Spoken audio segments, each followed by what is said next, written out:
Salut! Éric Groslot, docteur YouTube, le mendiant le plus riche de la Batiscanie en projet, président et directeur général de la Fondation Potaleg pour un nouveau monde, une nouvelle perspective du passé, une nouvelle vision du futur maintenant. Hier, j'ai reçu $1 million en dons. 1 million de fois $1 dans la même journée. Un jour, peut-être. Donc, ici, c'est près de chez moi. C'est chez moi, en fait. Grosse journée hier, j'ai rencontré ma cousine Guylaine qui vit comme moi. Sensiblement, beaucoup, très... En tout cas, on n'a pas parlé très longtemps de ce sujet en particulier, mais elle vit à l'Anse-Saint-Jean, là où a régné pendant quelques années, j'ignore combien, Denis Ier, l'autre Denis Ier. Je vous ai déjà parlé de Denis Ier, le roi du Canada, victime de la négligence de la CSST, etc. Donc, c'est Jean-François Fortin. J'en ai parlé de ça à Guylaine hier, parce que bon, on a parlé de Denis Ier puis de Denis Ier, donc je me rappelais plus du nom de Jean-François Fortin qui a la chaîne YouTube Abitibi ABBI TTI BBI et dont le contenu varie beaucoup. Donc c'est là-dessus que j'ai appris cette histoire de Denis Ier, mais les vidéos ont été enlevées. Donc Jean-François est une belle personne sûrement. Et il a ses raisons, puis ça lui appartient, donc voilà. Hors sujet, mais quand même. Donc, Guylaine, ma cousine Cossette, la fille à tante Marielle, Jacques Cossette et Marielle Delille, la sœur de Gilles et Martine que j'avais rencontrée, dont je vous avais parlé il y a quelques jours. Donc, elle était accompagnée de son fils Clément et de sa belle-fille Myriam, pharmacienne. J'ai parlé de la mafia médicale. Elle avait l'air d'accord que les pharmaciens sont là-dedans pour faire de l'argent. Donc, on n'a pas parlé bien longtemps parce que, bon, on n'aime pas ça, j'imagine. En tout cas, puis il y avait Lucie, mon autre cousine, la sœur de Martine et de Guylaine et de Gilles et de Pierre. Et son amie Nathalie. Bonjour tout le monde, c'était super cool, j'ai vraiment beaucoup apprécié, on a parlé, écoute, à un moment donné, j'étais assis à terre à côté de Martine, à côté de Guylaine, puis écoute, je me sentais en connexion avec le monde. Guylaine, elle a vécu des choses vraiment spectaculaires, là. Elle a été en retrait de la société, elle l'est encore un peu, là, parce qu'elle vit à l'Anse-Saint-Jean dans une commune exactement comme ce que je veux faire. Donc, j'ai pris son adresse courriel, puis on va voir ce qui va arriver avec ça. Donc, voilà, ça c'était hier. Dans la précédente vidéo, c'est-tu beau? C'est-tu beau? On n'entend plus la chute, là, hein? Moi, je l'entends, vous autres, vous l'entendez plus. La chute est derrière moi, là-bas, là. C'est pas une chute, c'est un barrage, ouais, c'est une chute. De l'eau qui tombe, ça fait une chute, mais c'est pas naturel en tout cas. C'est un barrage qui se déverse. Donc, dans la précédente vidéo que j'ai téléversée pour vous, ouais, c'est ça, ça paniquait hier, hein? J'ai vécu des émotions quand même. Alain Lemay, agent Alain Lemay. J'ai pas fait de cauchemar cette nuit, Alain. C'est correct, je t'en veux pas. Mais là, c'est le temps. Voilà, j'embarque. Je me demandais, écoute, c'est là que j'embarque. J'ai appris hier, je vais mettre ça, la vidéo dans la description. Un lien vers la vidéo dont je m'apprête à vous parler sera en description de celle-ci. Voilà. Donc, samedi prochain, je retourne à Montréal, la rue Partenay. Je pense, j'ai l'adresse, j'ai mal compris. Je pense que c'est 1701 Partenay, mais en tout cas, vous vérifierez. 1701 Partenay, en tout cas, c'est facile à trouver, c'est le siège social de la SQ. Donc, la Sûreté du Québec. Alain Lemay, on loue un autobus puis on va manifester. Tu viens avec moi? Ah ouais. Puis Sergent Brodeur, je vous ai laissé un message. 418-365-4365, tout le monde, on appelle Sergent Brodeur, on lui dit que ça finit, c'est fini les masques, là. Donc, là, il y a une manifestation samedi prochain à Montréal. Puis le but, c'est ça, c'est de demander l'aide de la police, OK? Parce qu'il y en a plein des policiers qui sont éveillés, qui voient le jeu du gouvernement Legault, puis qui s'appelle Legault, la crise de Legault, qui s'apprête qui veut les utiliser, ces gens-là, pour nous mater, nous. C'est pas comme ça que ça marche, là. C'est pas comme ça que ça marche, là. La police travaille pour le peuple.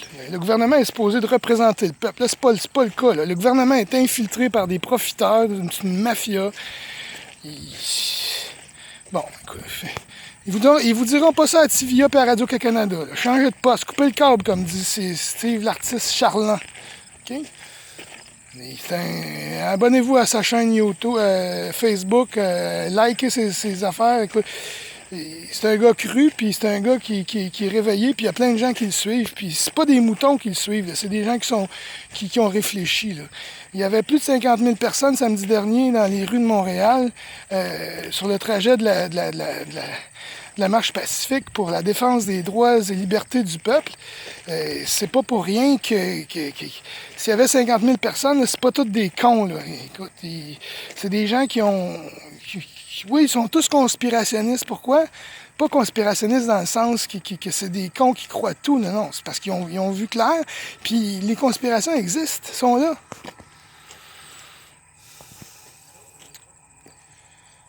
C'est ça.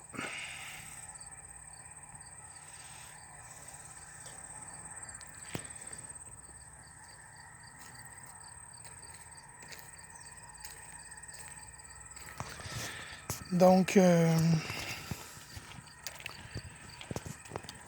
c'est ça. Donc, je vous parlais de la police, hein? C'est ça. Donc, il va y avoir une manifestation pour leur demander de l'aide. Puis, bon, hier, comme j'avais commencé à vous dire, dans la vidéo précédente, j'avais peur qu'ils viennent, mais la police est venue, ça a été très désagréable. Puis, j'ai essayé de parler, rien à faire.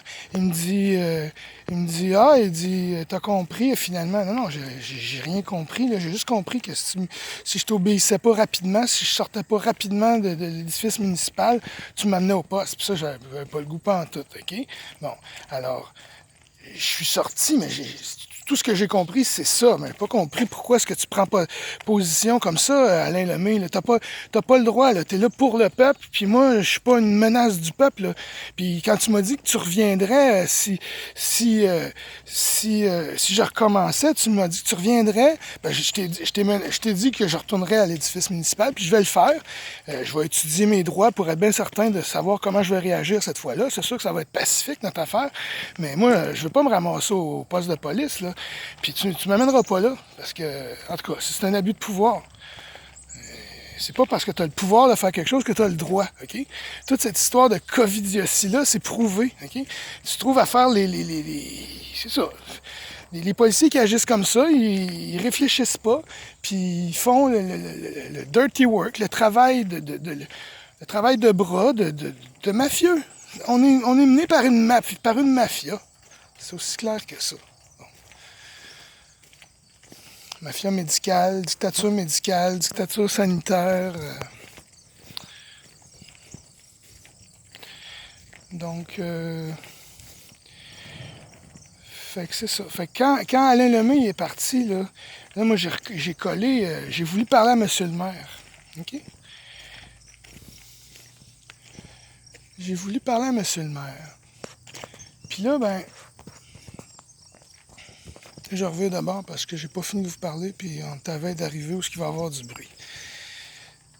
Donc, j'ai voulu parler à M. le maire. Donc, je suis retourné à l'édifice municipal, puis il y a une porte là pour un bureau. Donc, j'ai sonné à la porte. Puis là, ben, ils n'ont pas répondu. Je suis resté là pendant une couple de minutes. J'ai sonné une couple de fois. À un moment donné, j'ai vu que quelqu'un est venu barrer la porte. Ils ont eu peur que je rentre, ou ils n'ont pas voulu que je rentre. Je voulais pas rentrer, là. Moi, je voulais juste parler à monsieur le maire, parce que j'étais allé voir en arrière, puis sa voiture était là. Parce qu'il cache sa voiture dans un petit raccoin, monsieur le maire. En tout cas. Donc, fait qu'à un moment donné, je me suis tanné, puis je me suis dirigé, justement, je suis retourné vers l'arrière, puis là, à un moment donné, Jean-Yves, hein, il arrive avec son masque. Il avait l'air de me chercher, finalement, puis quand j'y pense bien. Puis là, on s'est parlé, mais Jean-Yves est toujours intraitable. Jean-Yves, c'est ça. Il réfléchit pas, là. Lui, là, c'est sa job, puis c'est ça. Il obéit aux ordres. Il y a pas, dans sa description de tâche, là, c'est pas écrit de réfléchir. C'est ça. Donc, voilà. Fait que là, c'est ça qu'il m'a dit. Il m'a dit, on l'a rappelé, il me dit ça. Il me dit, on l'a rappelé à la police. Mais il me l'a pas dit tout de suite. Moi, tu sais, on s'est parlé genre 2 minutes. Là. J'ai essayé de le réveiller. Là. Mais au bout de 2 minutes, il me dit, la police, elle s'en vient. Là. Il dit, tu cognais à la porte, là, puis la mère, elle veut pas te parler, puis etc. Puis bon. Hey, écoute, asti, là, je sais pas s'il l'avait vraiment fait, rappeler la police, mais là, moi, je suis parti. Je suis parti.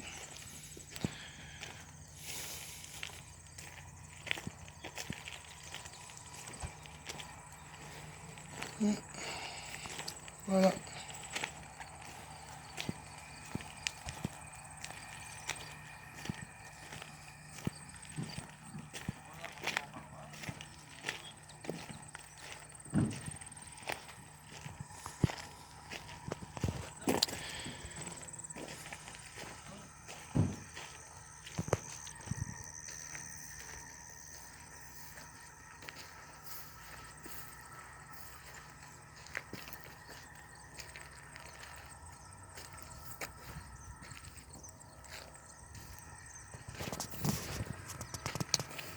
Puis là, à un moment donné, puis un peu plus tard, j'arrive en petit palace, puis face à face avec monsieur le maire qui était assis seul à une table. Dehors. Fait que, bon, j'ai appris qu'il était en réunion. J'ai appris que c'est quelqu'un, là où j'étais, parce qu'on s'est parlé, hein, monsieur le maire, j'ai dit, peux-tu te parler 2 minutes, Alain? Ah, il dit 2 minutes. Là, j'ai fait comme une autre personne, là, quand quelqu'un ne veut pas me parler, là, je dis, écoute, c'est toi le perdant, là, moi, ce que j'ai à t'annoncer, là, c'est pour ton bénéfice à toi, là. Si tu veux pas prendre ces informations-là, c'est toi qui es perdant. En tout cas.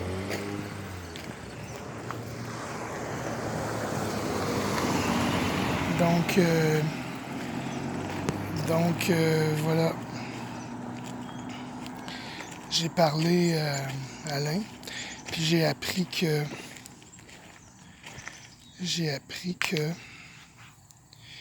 c'est une personne près de la bibliothèque qui s'est plainte du fait qu'il y avait quelqu'un qui n'avait pas de masque dans le corridor.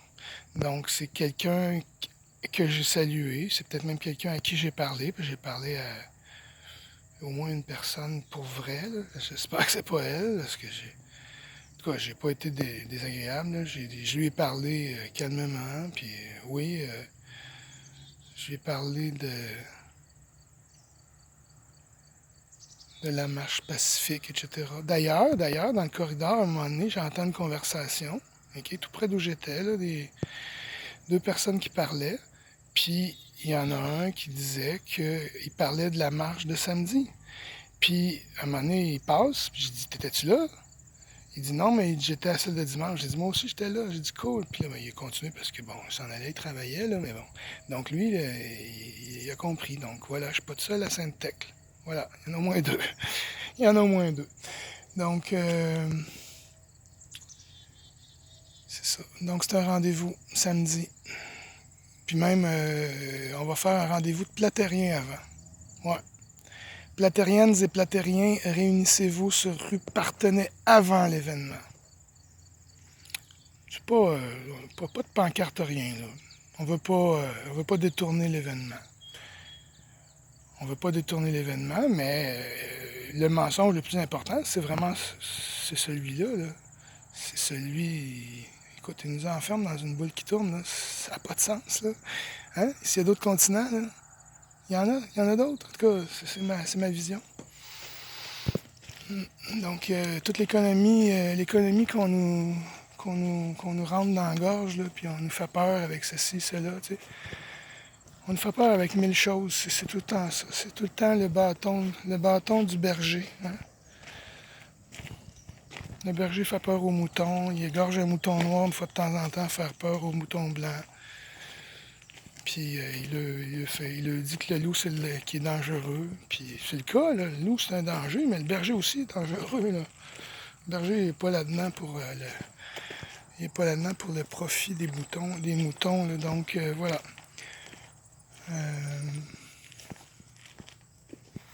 Ça fait déjà 15 minutes. Bon. Qu'est-ce que j'ai d'autre à vous dire? J'ai mangé un cayenne hier. Florilène, elle a mis un cayenne.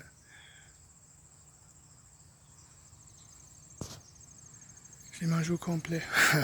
Elle me dit, je dis, sais-tu trop, je le mange tout? Elle dit, je te mets au défi de croquer dedans. J'en avais déjà le quart de manger. C'est fort, c'est très fort. Mais on s'habitue à tout. Un gars qui marche 50 km, il n'a pas peur d'un cayenne. C'est ça. Donc, ça s'est bien passé. Et je dis à Florilène, je suis curieux de goûter à mon urine demain. Ce que je fis, j'ai pas remarqué, mais écoute, il n'y a pas que ça. Il faudrait... j'ai pensé à ça. À l'Université de la Terre plate et immobile, il va y avoir un département de biologie, puis on va goûter notre pipi. Oh, ouais, on va faire plein d'affaires. On va cultiver des bactéries qu'on a sur notre corps, puis on va essayer de les étudier, puis on va voir... on va étudier le vivant. On va étudier le vivant. On va regarder, on va goûter, on va analyser notre urine en fonction de ce qu'on mange. Hein? On prend en note ce qu'on mange le soir. On essaie de ne pas manger de cochonneries. On essaie aussi de manger... En tout cas, bref. Puis en fonction de ça, on analyse notre urine. On y goûte. Je sais pas, on fait des tests de labo. Pas des affaires,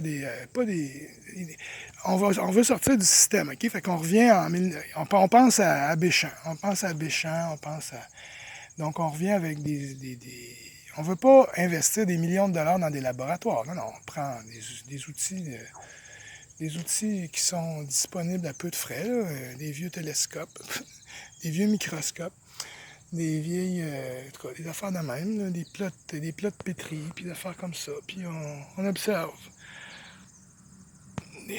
des Erlenmeyer, puis des Becher, puis des affaires comme ça. Puis on décante. Des fois, je remarque, je pense que c'est quand je mange de la poutine, là, mon urine là, est brouillée. OK? Brouillée, ça veut dire quoi? Ça veut dire que quand on brasse le pot, ben, on ne voit pas à travers. Puis quand on le laisse là pendant un bout de temps, ben, à un moment donné, ça se dépose, ça fait un dépôt. Voilà. Puis ça précipite. Vous vous rappelez votre chimie secondaire 4? Les gens de 57 ans qui ont mon âge. Donc, voilà. C'est très intéressant, n'est-ce pas? J'ai plein d'idées. Donc, puis on va les partager. Vous aussi, vous en avez plein des idées, là. On va partager ces idées, on va partager nos énergies, on va partager notre vision du futur.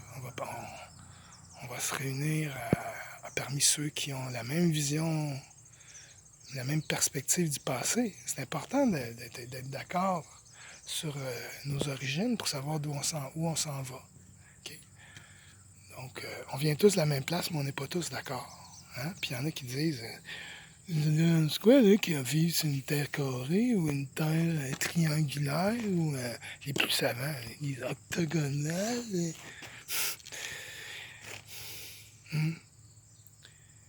Vérité dérangeante puis mensonge confortable. Hein? Ça dérange quoi de savoir que ta blonde elle te trompe avec ton meilleur chum? Hein?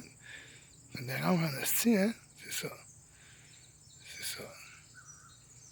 Quand Alain et Aline ils se marient pour la vie, puis qu'à un moment donné, ils croient en la fidélité de l'un envers l'autre, puis à un moment donné, Alain pogne Aline avec Alice, mettons. Ben là, écoute, là, il croit plus, là, il sait d'autres choses. Hein? Voilà. Donc, voilà, c'était une adaptation d'une autre histoire que j'avais racontée, mais c'était. J'ai interverti les personnages, c'est pas grave. Alors, je vous aime beaucoup, on partage tout ça. Et on se revoit bientôt, mais je réfléchis à samedi. Je vous aime, bye.